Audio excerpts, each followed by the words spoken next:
Everyone is looking for the perfect fund, something that gives returns in excess of a standard index tracker.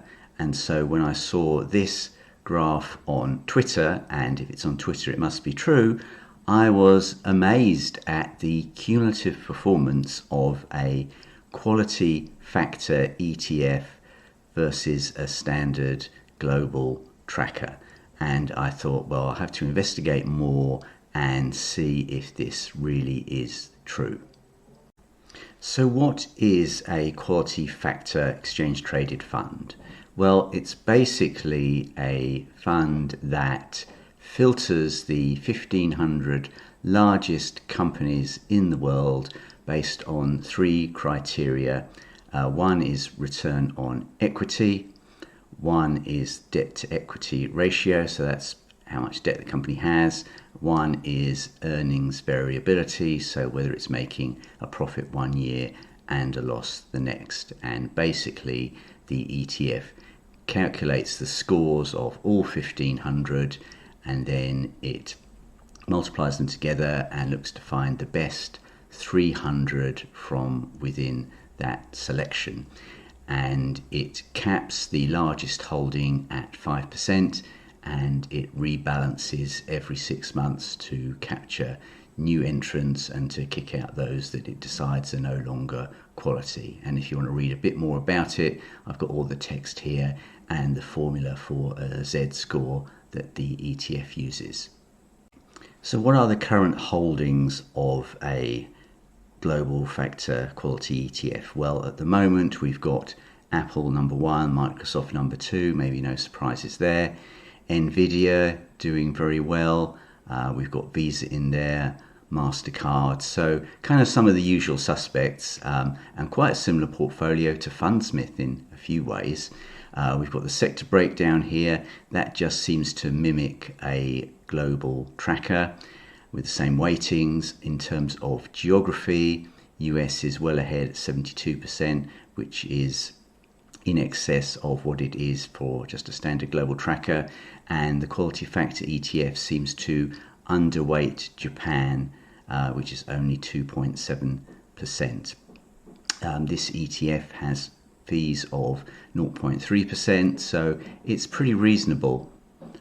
So this is the performance that MSCI, who actually produced the quality index, give of that index over time from June 2008 to June 2023, and it's showing a CAGR of 11.4%. That's compound annual growth rate for the quality factor ETF versus 8% for a global tracker.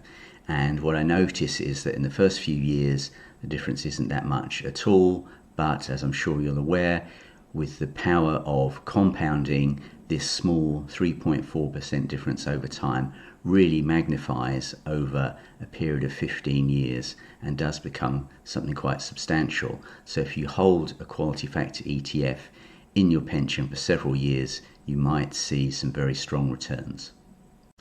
And here we have the annual returns of the quality factor ETF and the global tracker, and you can see that in most years the quality factor is beating the global tracker. There's a few years where that doesn't happen, most notably 2022. I think it also occurs 2016 as well. But other than that, it's a pretty solid beating of the global tracker, and you might want to pause the video to have a little bit more look in depth. So here are some stats comparing the quality factor ETF with the global tracker. We've got some performance here. We've got a lower dividend yield from the quality factor, often because some of the yield traps that don't have very good performance. We've got only a slightly higher price to earnings ratio, so that's quite interesting. Much higher price to book value. That is possibly because of maybe things like strong branding within quality companies. We've also got the turnover of the quality factor ETF being about 20% a year, so there's quite a lot of companies going in and out of the ETF over a 12-month period. which is kind of interesting. The standard deviation, that's kind of volatility, so roughly the same as a global tracker. Sharp ratio though is much better off of the back of stronger price performance, and the drawdown is 48% at a maximum compared to 57% for a global tracker. So it shows that really all equities are strongly correlated, and if there's going to be a stock market downturn, then no company is really immune to that, and so you need a bit more of a diversified portfolio if you want to avoid these large drawdowns. You might be thinking, why haven't I heard about a quality factor ETF before? Well, there's a few reasons for that. One is that Vanguard, one of my favorite companies of all time, recently dropped all their factor ETFs, which is a bit strange, I think. And then you've got popular books like The Simple Path to Wealth by J.L. Collins, where he says that it's not worthwhile doing any tweaks to global investing to try and improve your performance, although he doesn't provide any data to back up his theory. So maybe he should rewrite his book and call it The Quality Path to Wealth instead.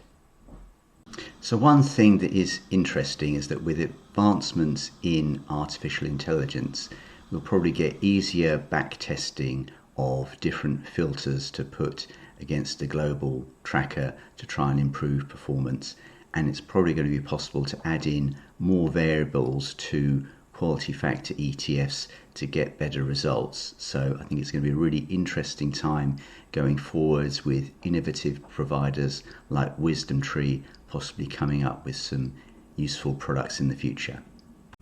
So this makes me wonder what the future is for active funds, if we can get some stronger passive funds that are a bit more rule-based. So the differences between active and passive include things like active funds meet with the company management to get things like an explanation of strategy, try and understand their thoughts behind the business, and active funds also make more utilization of forecast data, although it does seem to me like a lot of forecasts are complete rubbish and they don't really add anything to the work of an active fund manager.